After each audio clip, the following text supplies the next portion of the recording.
My name is Vanessa.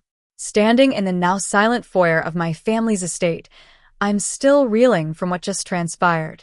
The shattered wood of the front door lies at my feet like the remnants of a broken illusion, and the air is thick with the weight of exposed secrets.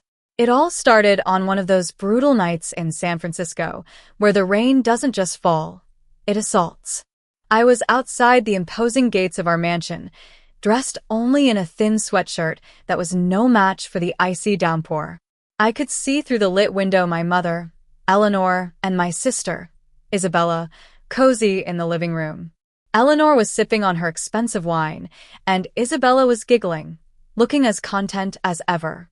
Meanwhile, I was locked out, my phone battery dwindling to single digits. I remember thinking about how quickly everything had gone downhill. Just 20 minutes prior, I was in the kitchen making dinner, the smell of fresh pasta and garlic filling the air. Then, out of nowhere, Isabella let out a blood-curdling scream. She came running down the stairs, her face a mask of fake horror, holding her phone up as if it were a smoking gun. Vanessa stole $15,000 from my account, she wailed. It was my inheritance from Grandpa, meant for my art school in Paris. Before I could even open my mouth to defend myself, Eleanor was on me. Her eyes were filled with a cold, unwavering disgust. She slapped me across the face, so hard that my ears rang. Without a second thought, she grabbed my arm and dragged me to the front door, flinging me out into the storm like I was nothing but a nuisance. As I stood shivering outside, I realized that this wasn't about discipline. Eleanor had always favored Isabella, and for years, she'd made me the scapegoat in our family. She got a sick pleasure from seeing me suffer, waiting for me to break down and beg for forgiveness. But I refused to play into her game anymore. I waited on the road, my eyes fixed on the horizon, hoping for the headlights of my dad's car. And then I saw them. His SUV came barreling down the street, not slowing down as it approached the locked gate. He swerved off the road, crashing through Eleanor's precious rose bushes, the sound of crunching leaves and breaking branches filling the air. He parked the car right up to the porch steps and jumped out, his face a mask of fury.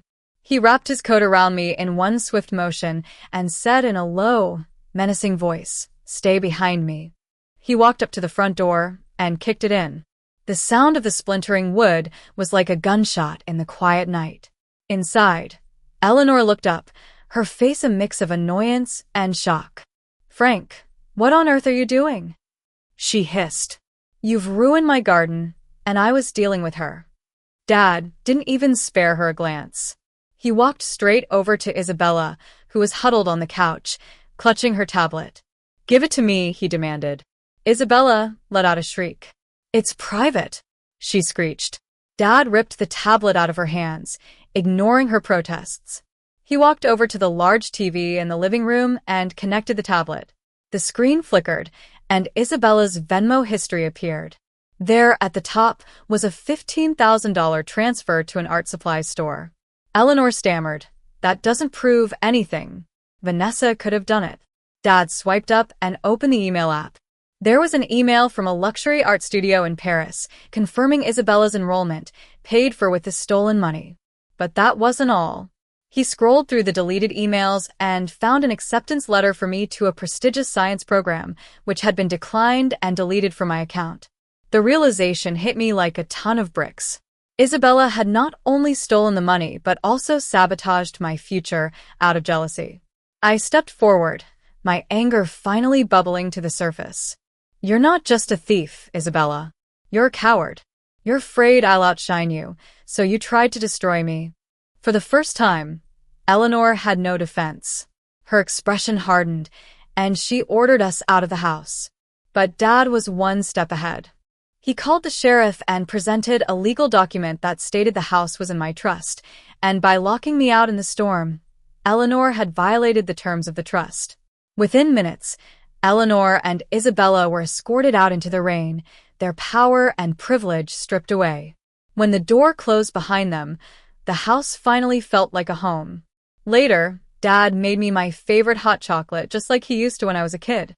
The scholarship was reinstated, and I knew that I had finally broken free from the chains of a toxic family dynamic.